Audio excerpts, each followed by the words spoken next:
Anda kembali di Bincang Virtual. Bu Dewi, tadi dikatakan oleh Ibu Ama bahwa memang perlu ada pendekatan-pendekatan secara kultural. Nah, ini bagaimana lembaga-lembaga swasta jika nanti sudah digitalisasi ini sebenarnya bisa mendukung hal ini. Anda melihatnya seperti apa? Kalau seperti yang dikatakan Bu Sia Ama itu memang saya sangat setuju Mbak, karena kayak nasionalisme itu juga kaitannya dengan nilai-nilai lokal. Jadi memang edukasi tentang nasionalisme itu juga harus dimulai dari secara kultural. Itu saya sangat setuju. Dan kalau untuk konteks lembaga penyiaran dalam rangka membantu apa yang disampaikan oleh Bu Ama tadi, kebetulan ya, bukan kebetulan, memang di Jogja itu punya aturan, ada perdanya khusus lembaga penyiaran. Memang diwajibkan seluruh lembaga penyiaran yang bersiaran di DIY itu wajib mematuhi perda. Salah satu isinya yaitu harus minimal punya program berbahasa Jawa, satu program bahasa Jawa dalam sehari. Terus kemudian dalam seluruh waktu durasi penyiaran, 10%, minimal 10% itu adalah konten lokal. Nah, 10% ini sebenarnya bisa dimanfaatkan oleh atau direalisasikan oleh seluruh lembaga penyiaran, terutama swasta yang ada di DIY itu, untuk diisi dengan nilai-nilai kearifan lokal dan nilai-nilai lokal yang ada di DIY. Kalau di DIY kan ada nilai keistimewaan. Nah, nilai keistimewaan itulah yang kemudian ditayangkan sehingga bisa menumbuhkan rasa nasionalisme itu yang seperti yang disebutkan oleh Bu Ama tadi. Sejauh ini apa saja peran KPID untuk mendukung hal itu? Sejauh ini KPID itu karena perda tentang penyiaran ini baru disahkan 2016, kemudian sosialisasikan dan diimplementasikan itu mulai 2017, dan sejauh ini seluruh lembaga penyiaran lokal yang ada di DIY memang sudah memenuhi sebagaimana yang diamanatkan dalam perda. Tetapi yang masih menjadi PR kami adalah memastikan seluruh lembaga penyiaran yang swasta yang berjejaring yang ada di DIY untuk mematuhi perda tersebut, karena sejauh ini belum sepenuhnya lembaga penyiaran swasta tersebut memenuhi seperti apa yang diinginkan dalam perda, yaitu 10% konten lokal itu belum semuanya bisa memenuhi amanat perda tersebut. Jadi sejauh ini KPID masih terus berupaya, dan alhamdulillah memang ada sih peningkatannya, sudah beberapa yang sudah mematuhi. Mungkin ini adalah proses, tapi ke depan memang kami akan terus meminta kerjasamanya dan sinerginya serta komitmennya seluruh lembaga penyiaran yang bersiaran di DIY untuk mematuhi perda, karena itu bagian dari konsekuensi, Mbak. Alhamdulillah seluruh Indonesia baru DIY yang punya perda yang lebih spesifik ke penyiaran. Baik. Dan itu bisa direalisasikan dalam bentuk tadi itu, meningkatkan rasa nasionalisme melalui pendekatan nilai kultural yang ada di DIY, utamanya terkait keistimewaan yang ada di DIY. Baik, saya mau ke Ibu Ani. Ini saya mau mendengarkan kisah dari Bu Ani selama mengalami selama pandemi ini kita harus PJJ begitu ya.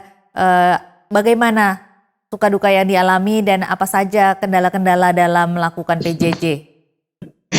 Suka dukanya selama PJJ banyak sekali.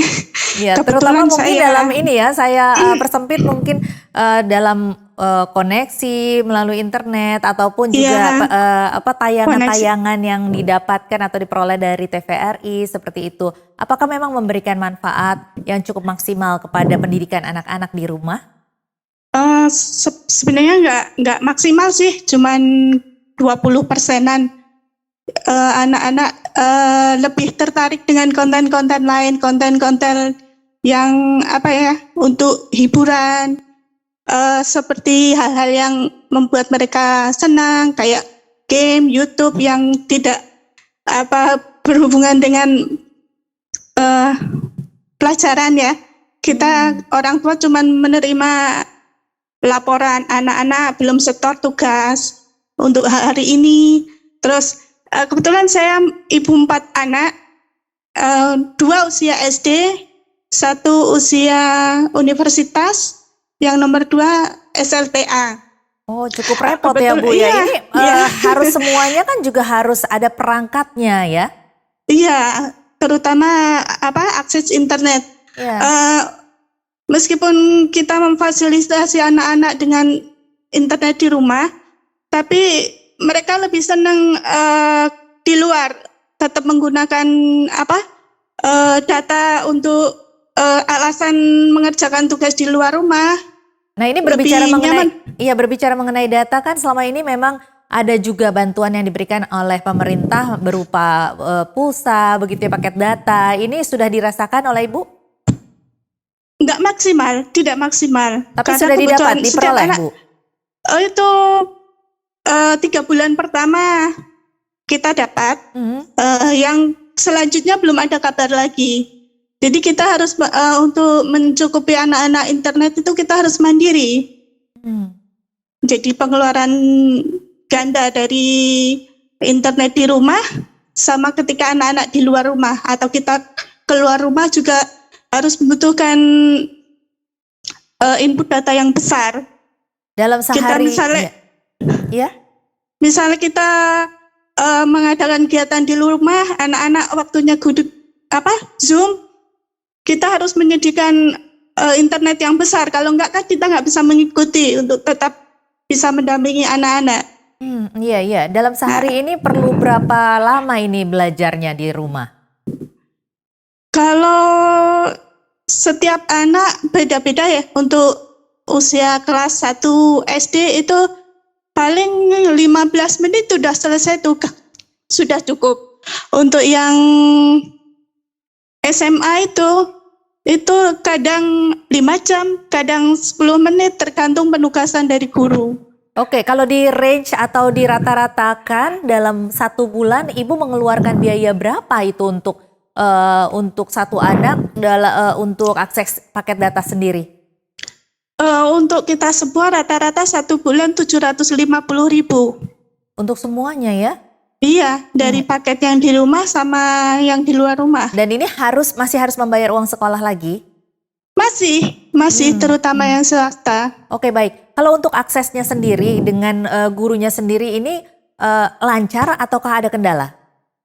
Ada kendala. Kadang anak-anak tidak mood, kecapean main game malam, bangun susah. Itu sangat mengganggu sekali. Tetapi kalau kelancaran internet gitu, aksesnya sendiri bagaimana Bu?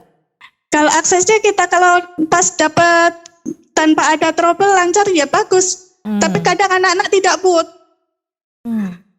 Kalau untuk yang luring dari TVRI ini apakah ditonton?